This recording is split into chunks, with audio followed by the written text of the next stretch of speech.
Welcome to Spicy Family Scandals, where real-life drama meets hard-earned wisdom. Today's story is about betrayal, resilience, and the power of standing up for yourself. Let's dive in. I woke up to the sound of glass shattering. It wasn't a subtle noise, this was deliberate, angry. My heart started pounding before my eyes even opened. At first, I thought maybe Ryan had dropped something, but as I sat up in bed, I realized the sound wasn't coming from the kitchen or the living room. It was coming from outside. I crept to the window, careful not to make a sound. The sight below sent a chill down my spine. Patricia, my mother-in-law, was standing on our front lawn with a baseball bat in her hand, shards of our porch light scattered around her feet. Her face was twisted with rage, and Ryan stood a few feet behind her, his hands shoved into his pockets, looking bored. Not shocked, not horrified, just indifferent, like this was a regular Tuesday night. "Come out, you little snake," Patricia screamed, her voice cracking. The bat swung again, this time smashing against the railing of the porch. "You think you can ruin my son's life and just walk away?" I froze. What was she talking about? Ruin Ryan's life? What had I done besides try to survive the constant manipulation and passive-aggressive digs she threw at me every chance she got? Ryan said something to her then, too low for me to hear, and Patricia's eyes snapped toward the window. Toward me. A sick smile spread across her face, and for the first time I felt genuinely afraid. Not just of her but of Ryan too, because he wasn't stopping her. He wasn't protecting me. He was letting this happen. I stumbled back from the window, grabbing my phone off the nightstand. My hands were shaking so badly it took me 3 tries to unlock it. I dialed 911, but before I could press call, the bedroom door flew open. Ryan was standing there, his face unreadable, but there was a coldness in his eyes I'd never seen before. "Give me the phone, Lily," he said quietly. I clutched it tighter. "What the hell is going on, Ryan? Why is your mother outside trying to destroy our house?" He stepped closer, his movements deliberate. "She's not destroying anything. She's protecting what's hers." "Hers?" I spat, backing toward the corner of the room. "This is our house. What are you even talking about?" Ryan sighed like he was dealing with a petulant child. "You don't get it, do you? You've overstayed your welcome. You've been poking around, asking questions, trying to dig up things that don't concern you. Now it's time to pay the price." My stomach dropped. Poking around? What was he talking about? The only thing I'd been digging into was why he'd suddenly withdrawn all the money from our joint account last week. And even then, I hadn't pressed him on it because he'd insisted it was for the family. "Ryan," I said, my voice trembling. "You're scaring me." "Good," he replied. Before I could respond, Patricia's voice rang out from downstairs. "Don't make me come up there, Lily.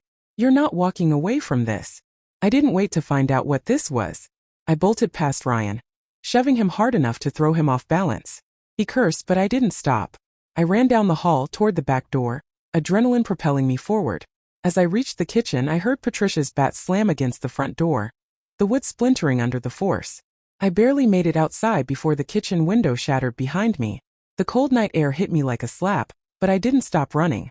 My bare feet pounded against the uneven backyard stones as I stumbled toward the tree line. Behind me, I heard Patricia's furious scream followed by Ryan shouting, "Don't let her get away." My mind raced as fast as my legs. What were they going to do to me? Why was Ryan suddenly treating me like an enemy? I didn't have answers, only questions, but I couldn't afford to stop and figure it out. Not yet. The dark woods behind our house had always seemed peaceful during the day, but now they felt like a labyrinth designed to trap me. Branches clawed at my arms and face as I weaved through the trees, trying to stay ahead of the voices closing in behind me. Patricia was yelling something incoherent, her words blending with Ryan's angry commands. And then I heard it, the sharp crack of a gunshot. My heart nearly stopped. Patricia had a gun. "Get back here, you little tramp," she bellowed, her voice getting closer. I had no choice but to keep moving, even though every muscle in my body was screaming for rest. My foot caught on a root, and I went sprawling onto the damp ground. Pain shot through my ankle as I tried to scramble up, but it was too late. I heard footsteps crashing through the underbrush, and then Patricia emerged, the bat still in her hand, her face wild with rage. "You thought you could steal from us?" she hissed, her voice trembling with fury. "Steal? What are you talking about?" I shouted, backing away on my hands and knees. She laughed, a horrible shrill sound that sent chills down my spine. "Oh, don't play innocent, Lily. We know what you've been up to. All those calls you've been making. All those little documents you've been snooping through. Did you think we wouldn't find out?" My mind reeled. The calls? The documents? The only thing I could think of was the time I'd called our bank to ask about the missing money, and the brief moment I'd seen Ryan's emails open on his laptop before he slammed it shut. Was this about that? Ryan took all our money, I said, my voice rising in desperation. I was just trying to figure out why. Patricia's lips twisted into a cruel smile. Oh, sweetheart, you're so much dumber than I thought. It's not your money. It's ours. Always has been. Before I could process what she meant, Ryan appeared behind her, his face shadowed and unreadable. In his hand was a small black duffel bag. He dropped it onto the ground between us, and the sound it made, a dull metallic clink, made my blood run cold. Here's how this is going to work, Ryan said, his tone so calm it was chilling. You're going to disappear, Lily. Tonight. You're going to take this bag and you're going to leave. If you try to fight, if you try to stay, my mother and I will make sure you regret it. Do you understand me? Tears stung my eyes as I looked at him. This was the man I'd loved, the man I'd built a life with. How had it come to this? How had I become the enemy in my own marriage? What's in the bag? I asked, my voice barely above a whisper. Patricia chuckled darkly. Let's just say it's an incentive. Something to make sure you keep your mouth shut. I didn't dare argue. I didn't dare refuse. My survival instincts kicked in, and I reached for the bag, my hands trembling. It was heavy, and as I unzipped it slightly, I caught a glimpse of what was inside. Stacks of cash. A gun. And something else. Something wrapped in plastic that looked suspiciously like blood-stained clothing. My stomach turned and I zipped the bag shut. Whatever was happening, whatever Ryan and Patricia had done, I was in way over my head. I'll go, I said, my voice cracking. Just let me go. Ryan nodded, his eyes as cold as ever. Good choice. But as I turned to leave, Patricia grabbed my arm, her nails digging into my skin. She leaned in close, her breath hot against my ear. If you even think about going to the cops, she whispered, we'll make sure you disappear for good. I yanked my arm away and stumbled into the darkness, the bag heavy in my hands and a storm of fear and questions raging in my mind. I didn't know where I was going, but one thing was clear. This wasn't over. Not by a long shot. The motel was a dump, but it was far enough out of town that I felt safer there than anywhere else. The flickering neon sign outside my window cast an eerie red glow across the walls, matching the tension that coursed through me. The duffel bag sat on the bed, taunting me like a loaded gun, which in a way it was. I didn't sleep. How could I? Every time I closed my eyes, I saw Patricia's twisted grin or Ryan's cold stare. My scalp still throbbed where Patricia had ripped my hair out earlier that night, and my mind kept looping over the contents of the bag. Stacks of money, a gun, and God help me, those bloodied clothes. What had they done? At first light, I forced myself to open the bag again. I had to know what I was dealing with. The money was pristine, bundled neatly in stacks of $100 bills, probably tens of thousands of dollars. The gun was small but deadly, loaded with the safety off. And the clothes? I finally unwrapped them fully, my stomach churning as I saw the dark, rusty stains on the fabric. It was a man's shirt, expensive and tailored, with a faint monogram on the cuff, JM. My heart raced as I racked my brain trying to place those initials. I didn't know anyone by that name. Or did I? A sudden realization hit me, and I fumbled for my phone. I'd been afraid to turn it on, knowing Ryan could probably track me, but I had no choice. I needed answers. The moment the screen lit up, notifications flooded in, texts, missed calls, voicemails. All from Ryan. Ryan, you're making this worse for yourself. Come back and we'll figure this out. Ryan, you have no idea what you're messing with. Ryan, Lily, don't be stupid. We can still fix this. The last message was from Patricia. It wasn't a text, it was a picture. I hesitated before opening it, dread coiling in my stomach. When I finally did, I almost dropped the phone. It was a photo of my parents' house, taken from the driveway. My blood turned to ice. They were threatening my family now. This wasn't just about me anymore. I had to act, but I couldn't go to the police, not yet. Not without proof. I took a deep breath and did something I never thought I'd do. I called Rachel. Rachel was my best friend from college, the one person who had always seen through Ryan's charm. She'd warned me about him years ago, but I hadn't listened. We hadn't spoken in months, maybe a year, but I knew she'd pick up. Lily, she answered on the second ring, her voice groggy. It's 6 in the morning. Are you okay? No, I said, my voice breaking. Rachel, I need your help. It's bad. It's really bad. I told her everything, or as much as I could between sobs. She didn't interrupt, didn't judge, just listened. When I finished, there was a long pause. Okay, she finally said. Where are you? I can't tell you, I whispered. I don't want to drag you into this. Too late, she said firmly. You're not doing this alone. If they're threatening your parents, we need to fight back. I'll meet you somewhere, but you have to trust me. Trust. The word felt foreign after everything I'd been through. But Rachel was my only lifeline. I told her the name of the motel, and she promised to be there by noon. When she arrived, I felt a flicker of relief for the first time in what felt like years. Rachel wasn't just smart. She was ruthless when she needed to be. She took one look at the bag and whistled low under her breath. Wow, she said, pulling out the bundles of cash. Where'd they get this much money? I don't know, I admitted. But the shirt, look at the initials. Do you know anyone with those? Rachel frowned, holding the bloodied shirt up to the light. JM, she muttered. Wait, you don't think no? It couldn't be. Who? I pressed, my heart pounding. Rachel hesitated. James Miller. You know, the CEO of that big real estate company downtown. He's been in the news lately, something about fraud or embezzlement.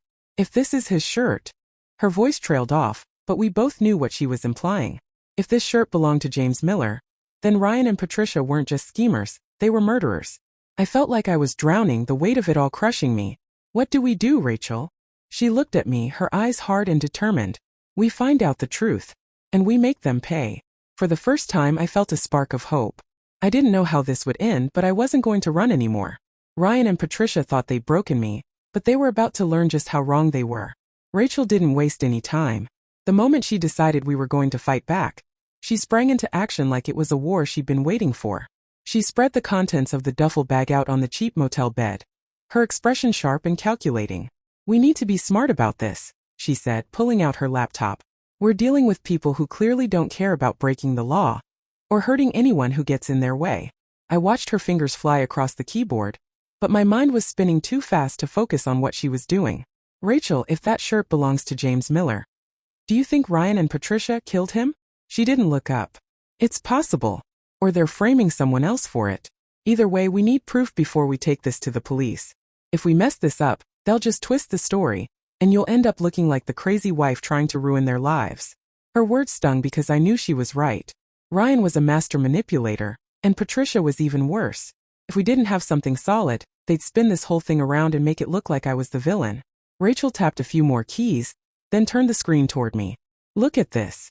It was an article from a local news site, dated 3 days ago. James Miller, prominent real estate developer, missing under mysterious circumstances.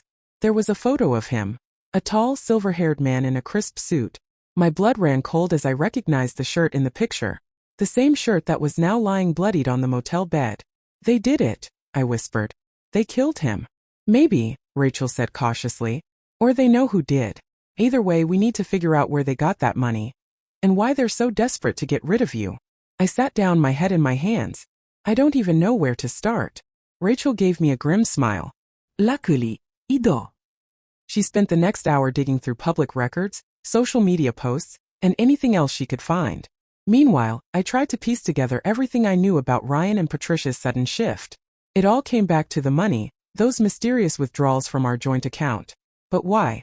Got it, Rachel said suddenly, breaking the silence. Look at this. She turned the laptop toward me again, showing a bank transaction record. It wasn't from our account. It was from one under Patricia's name. A $500,000 deposit made just a week before. $500,000, I muttered. Where did she get that kind of money? That's the question, Rachel said. But look at the note attached to the transaction. Sale finalized JM. Ister here. James Miller.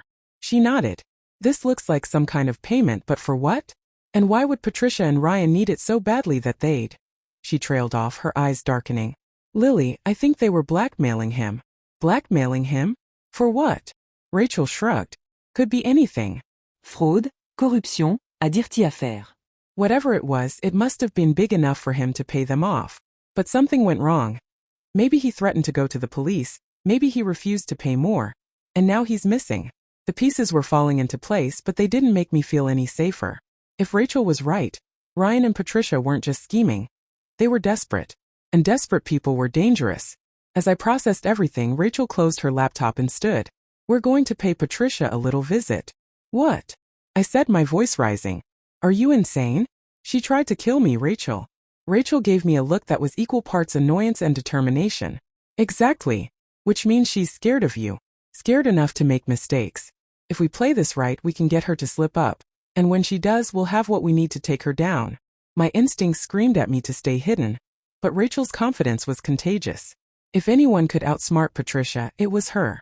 I nodded, swallowing my fear. What's the plan? Rachel smirked. Don't worry. It's going to be fun. I wasn't so sure about that, but one thing was certain. I wasn't running anymore. It was time to turn the tables. We parked a block away from Patricia's house, the engine of Rachel's car cutting off with a soft hum. My hands were clammy as I gripped the door handle, my pulse thundering in my ears. Rachel, on the other hand, looked as calm as if we were about to stroll into a coffee shop. You remember the plan? She asked, glancing at me. I nodded, though my stomach churned with doubt. We get her talking. Make her think she's in control. Then we hit her with the wild card. Rachel finished, her eyes gleaming. Trust me, Lily. Patricia's the type who loves to gloat. If we press the right buttons, she'll crack. Sounded good in theory, but this was Patricia. The woman who'd yanked my hair out with no hesitation and sent me running for my life. Still, I couldn't back out now. Not when I was this close to the truth. We approached the house, staying low as we cut through the side yard. Patricia's SUV was parked in the driveway, and the lights in the living room glowed faintly through the curtains. I could hear muffled voices inside, hers and Ryan's. Rachel motioned for me to follow, leading me around to the back door. She reached into her pocket, pulled out a small black device, and jammed it into the lock. What are you doing? I whispered, panic rising. Relax, she said, her voice barely audible. It's a bump key. Works like magic. Sure enough, the lock clicked open a second later. She pushed the door open and we slipped inside, the smell of stale coffee and air freshener hitting me immediately. We crept down the hallway, stopping just outside the living room. Patricia's voice was sharp and agitated, while Ryan's was low and strained. Need to get rid of it, Ryan was saying. The longer we wait, the riskier this gets. And how exactly do you propose we do that? Patricia snapped. Lily's gone off the grid. And you're the one who let her get away in the first place. I didn't let her get away, Ryan shot back. She blindsided me. Besides, she's not stupid enough to go to the cops. She knows what'll happen if she does. My heart pounded as their words sank in. They weren't just worried about me, they were panicking. Whatever they were involved in, it was falling apart. Rachel nudged me, her expression urging me forward. I took a deep breath and stepped into the doorway. Looking for me? I said, my voice steady despite the terror clawing at my insides. Patricia's head snapped toward me, her eyes widening for a fraction of a second before narrowing into slits. Ryan froze, his face a mask of shock. Well, Patricia drawled, recovering quickly. The prodigal wife returns. Took you long enough. I wanted to make sure I had the facts straight, I said, crossing my arms to hide how badly my hands were shaking. And now I do. You killed James Miller, didn't you? Patricia's smirk faltered, but only slightly. That's a bold accusation, she said smoothly. Do you have proof? Or are you just grasping at straws? I've got plenty, I lied, hoping my voice didn't betray me. And so does Rachel. At the mention of Rachel, Patricia's eyes flicked past me, landing on my friend, who stepped into the room with a cold smile. Hi, Patricia, Rachel said cheerfully. Long time no see. Love what you've done with the place, though it does scream crime scene a bit, doesn't it? Ryan stood abruptly, his jaw tightening. You don't know what you're talking about. Don't we? Rachel countered, pulling her phone from her pocket. She tapped the screen, and an audio file began to play. It was Ryan's voice, recorded from one of his phone calls. We've already got the money. Just make sure he doesn't talk. If he opens his mouth, it's over for all of us. Patricia's face drained of color, and Ryan's eyes darted toward the door like a cornered animal. You're bluffing, Patricia hissed, though her voice wavered. Rachel tilted her head, her smile turning razor sharp. Am I? Go ahead and try me. We've got this, the duffel bag, and all the lovely little bank records you thought no one would notice. How long do you think it'll take the police to connect the dots? For a moment, no one moved. The tension was so thick I could barely breathe. Then Patricia lunged toward Rachel, her hand reaching for the phone. Rachel stepped back, but not before Patricia managed to grab her wrist. They struggled for control of the phone, and Ryan took the opportunity to bolt toward the back door. Get him! Rachel shouted, still grappling with Patricia. Without thinking, I chased after Ryan, adrenaline propelling me forward. He was fast, but I was faster, and I tackled him just as he reached the door. We fell to the floor, his weight crushing me, but I held on with everything I had. Let me go, he shouted, his voice frantic. Not a chance, I growled, my nails digging into his arms. Suddenly, the sound of sirens filled the air, growing louder by the second. Ryan froze, his head snapping toward the window. "They're here," I whispered, a grim satisfaction washing over me. "It's over." The sirens cut through the night like a warning bell, their wails growing louder and sharper with every passing second. Ryan thrashed beneath me, his panic giving him strength, but I held on like my life depended on it, because it did. "Lily, let me go," he snarled, his voice cracking with desperation. "You don't understand what you're doing." "You're right," I shot back, my voice steady despite the fear coursing through me. "I don't understand why my husband is working with his mother to blackmail a man who's now missing, or worse. Maybe you can explain it to me before the cops do." Ryan's face twisted, and for the first time, I saw something in his eyes I hadn't expected, fear. Not just fear of getting caught, but something deeper, more primal. "You don't know what she's capable of," he said, his voice dropping to a near whisper. Before I could ask what he meant, the front door slammed open, and heavy footsteps thundered inside. "Police! Stay where you are!" a deep voice barked. I felt Ryan's body go slack beneath me, the fight draining out of him as two officers appeared in the doorway, guns drawn. One of them stepped forward, his eyes narrowing as he took in the scene. "Hands where I can see them," he ordered, his tone leaving no room for argument. I scrambled off Ryan, raising my hands shakily as he did the same. Behind me, I heard a commotion in the living room. Rachel shouting, Patricia screaming. But I didn't dare look away from the officer in front of me. "Step away from each other," the officer commanded. "Now." We obeyed, and as soon as we did, another officer appeared to cuff Ryan. "You're making a mistake," he shouted, struggling against the restraints. "She's lying. This is all her fault. Save it for the station," the officer muttered, hauling him to his feet. Another officer came to me, his expression softer but no less serious. "Ma'am, are you okay? Do you need medical attention?" I shook my head, my voice barely audible. "I'm fine. Just shaken." As they led Ryan away, I finally turned toward the living room. Rachel was standing over Patricia, who was pinned to the floor by two officers. Her once perfect hair was a tangled mess, her face contorted in rage. "You don't know what you're doing," Patricia screeched, her voice shrill enough to make me wince. "You're ruining everything. You'll regret this, Lily." Rachel smirked, crossing her arms. "I think the only one regretting anything here is you, Patricia." It should have felt like a victory, but as I watched them drag Patricia out of the house, a cold knot of unease settled in my stomach. Something wasn't right. Rachel must have noticed because she nudged me gently. "You okay?" I shook my head. "It's not over." She frowned. "What do you mean?" "The cops are here. Ryan and Patricia are going down for this." I hesitated, my mind racing. Ryan said something earlier. He said I didn't know what Patricia was capable of. And the way he looked at me. I trailed off, my voice trembling. Rachel's expression darkened. "You think there's more to this?" "I know there is," I said, my gut twisting. "She's not the type to give up that easily. And if she's been doing this kind of thing for years." Rachel didn't need me to finish the thought. "Then she's got contingencies," she said grimly. As the officers moved around us, cataloging evidence and taking statements, I couldn't shake the feeling that we'd only scratched the surface. Patricia had built her life on lies and manipulation, and I knew she wasn't going down without a fight. Rachel placed a hand on my shoulder, her grip firm. "We'll figure it out, Lily. Whatever it is, we'll find it, and we'll stop it." I nodded, but deep down I knew the storm wasn't over. It was just beginning. The house was quiet now, but the silence didn't bring peace. The police had cleared out, taking Patricia and Ryan into custody. Rachel had left to follow up with one of the detectives, promising to call me as soon as she heard anything. I was alone, standing in the middle of Patricia's pristine living room, surrounded by her life of curated lies. My eyes fell on a small box tucked on the bookshelf, an ornate antique thing that seemed out of place among the generic decor. On a whim, I opened it.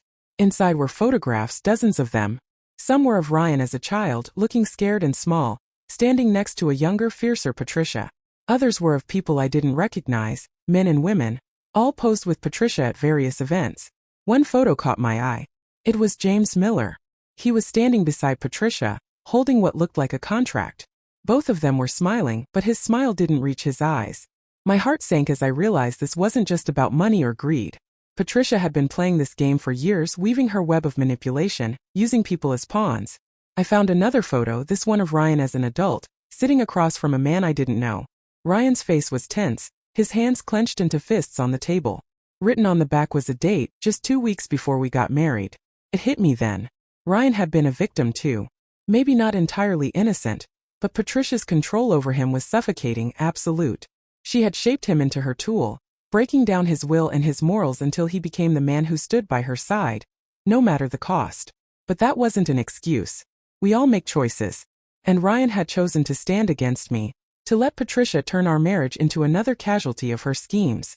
I took a deep breath, the weight of it all pressing down on me. For years I'd lived under the illusion that I could fix things. Fix Ryan, fix our relationship, fix myself to make it all work. But standing there, surrounded by Patricia's poison, I realized the truth. Some things aren't meant to be fixed.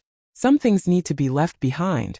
When Rachel called later that evening, her voice was a mix of relief and triumph. "They're holding Patricia and Ryan without bail," she said. "The detectives think they can tie Patricia to at least 3 other blackmail cases, and Ryan's already started spilling everything to save himself. It's over, Lily." I wanted to feel victorious, but all I felt was tired. "It's not over," I said quietly. "Not for me. But it's a start." Rachel paused, then said, "You did it, Lily. You stood up to them. That's what matters." I hung up and stepped outside, the cool night air filling my lungs.